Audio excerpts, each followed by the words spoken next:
Greetings and salutations, my beautiful people, and welcome to Twilight Storytime, where I always have to do the dirty deed of reading a chapter of a book. Okay, maybe it's not that dirty, but it didn't quite sync up. Well, just go with it, okay? Let's start. And hopefully this will be longer this time. Chapter 29. On a small... Yes, I've gone back to my original angle, by the way. I couldn't be bothered to keep balancing my laptop precariously on a stack of books. On a small obscure world somewhere in the middle of nowhere in particular, nowhere that is that could ever be found, since it is protected by a vast field of improbability to which only 6 men in this galaxy have a key, it was raining. It was bucketing down, and had been for hours. It beat the top of the sea into a mist, it pounded the trees, it churned and slopped a stretch of scrubby land near the sea into a mud bath. I'm just going to move something. So, there we go. The rain pelted and danced on the corrugated iron roof of the small shack that stood in the middle of this patch of scrubby land. It obliterated the small rough pathway that led from the shack down to the seashore, and smashed apart the neat piles of interesting shells which had been placed there.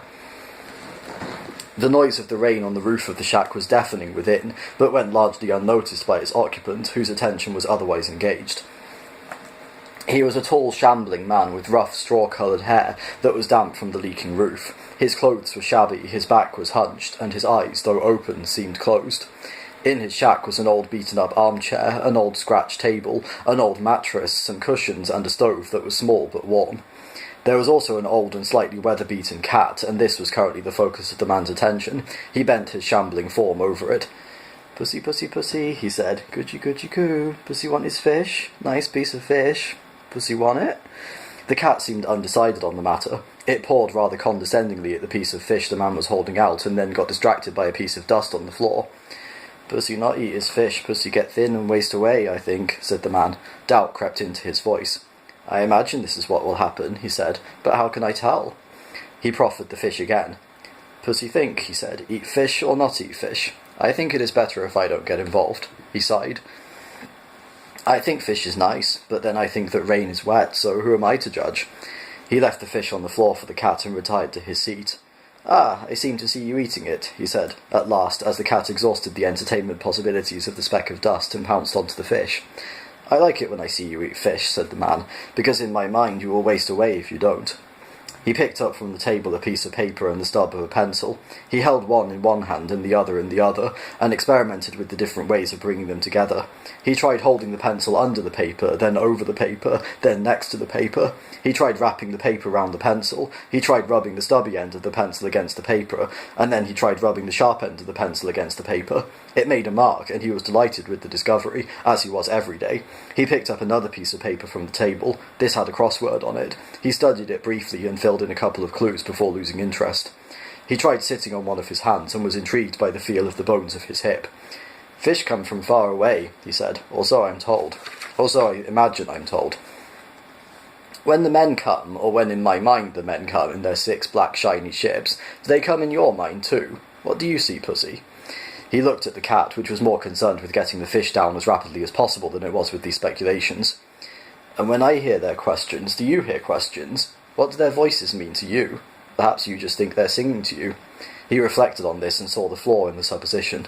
"Perhaps they are singing songs to you," he said, "and I just think they're asking me questions." He paused again. Sometimes he would pause for days just to see what it was like. "Do you think they came today?" he said. "I do. There's mud on the floor, cigarettes and whiskey on the table, fish on a plate for you, and the memory of them in my mind. Hardly conclusive evidence, I know, but then all evidence is circumstantial. And look what else they've left me." He reached over to the table and pulled some things off it. Crosswords, dictionaries, and a calculator. He played with the calculator for an hour whilst the cat went to sleep and the rain outside continued to pour. Eventually he put the calculator aside. "I think I must be right in thinking they ask me questions," he said. "To come all that way and leave all these things just for the privilege of singing songs to you would be very strange behaviour. Also it seems to me. Who can tell? Who can tell?" From the table he picked up a cigarette and lit it with the spill from the stove. He inhaled deeply and sat back. "I think I saw another ship in the sky today," he said at last. "A big white one. I've never seen a big white one, just the 6 black ones, and the 6 green ones, and the others who say they come from so far away. Never a big white one. Perhaps 6 small black ones can look like one big white one at certain times. Cool. Perhaps I would like a glass of whiskey. Yes, that seems more likely. He stood up and found a glass that was lying on the floor by his mattress. He poured in a measure from his whiskey bottle. He sat again. Perhaps some other people are coming to see me, he said. 100 yards away, pelted by the torrential rain, lay the Heart of Gold. Its hatchway opened, and 3 figures emerged, huddling into themselves to keep the rain off their faces. "In there?" shouted Trillian above the noise of the rain. "Yes," said Zarniwoop. "That shack?" "Yes." "Weird," said Zaphod. "But it's in the middle of nowhere," said Trillian. "We must have come to the wrong place. You can't rule the universe from the shack." They hurried through the pouring rain and arrived wet through at the door. They knocked. They shivered. The door opened. "Hello," said the man. Excuse me," said Zarniwoop. "I have reason to believe—" "Do you rule the universe?" said Zaphod. The man smiled at him. "I try not to," he said. "Are you wet?" Zaphod looked at him in astonishment. "Wet?" he cried. "Doesn't it look as if we're wet?" "That's how it looks to me," said the man. "But how you feel about it might be an altogether different matter. If you find warmth makes you dry, you better come in." They went in. They looked around the tiny shack, Zarniwoop with slight distaste, Trillian with interest, Zaphod with delight. "Hey, said Zaphod. "What's your name?" The man looked at them doubtfully. "I don't know." "Why, do you think I should have one? It seems very odd to give a bundle of vague sensory perceptions a name." He invited Trillian to sit in the chair. He sat on the edge of the chair, Zarniwoop leaned stiffly against the table, and Zaphod lay on the mattress. "Wowee," said Zaphod. "The seat of power." He tickled the cat. "Listen," said Zarniwoop, "I must ask you some questions."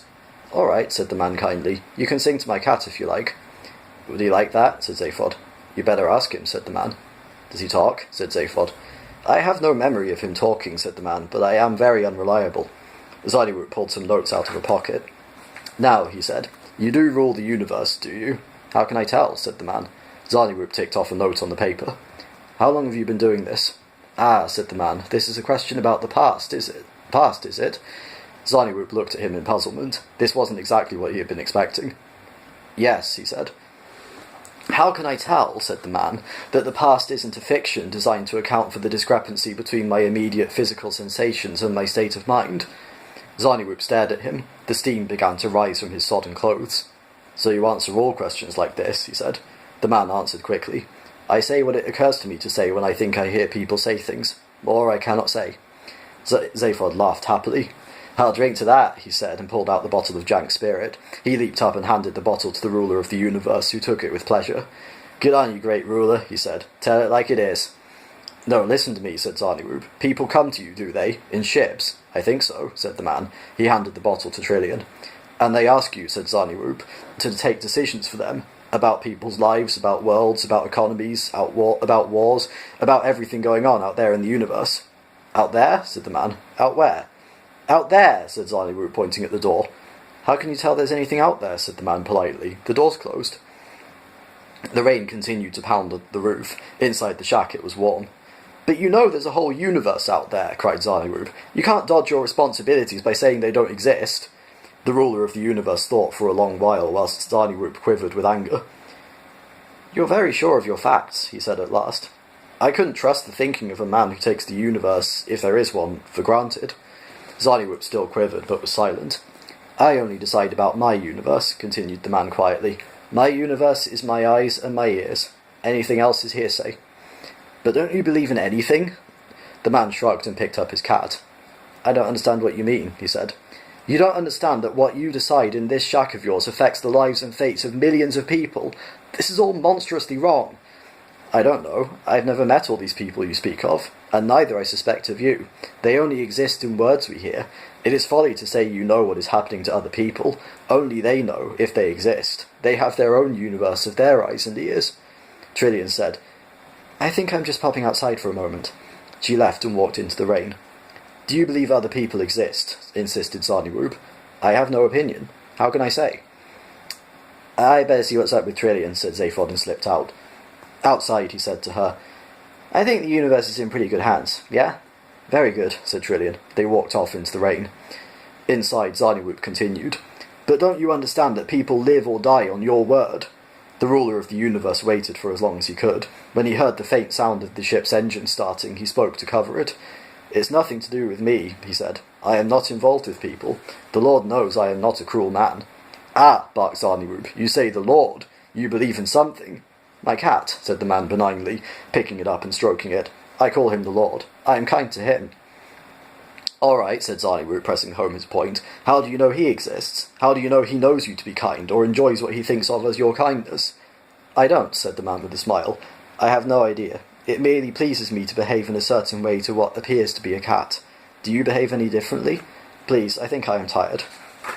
Zarniwoop heaved a thoroughly dissatisfied sigh and looked about. "Where are the other two?" he said suddenly. "What other two?" said the ruler of the universe, settling back into his chair and refilling his whiskey glass. "Beeblebrox and the girl, the two who were here." "I remember no one. The past is a fiction to account for—" "Stuff it," snapped Zarniwoop and ran out into the rain. There was no ship.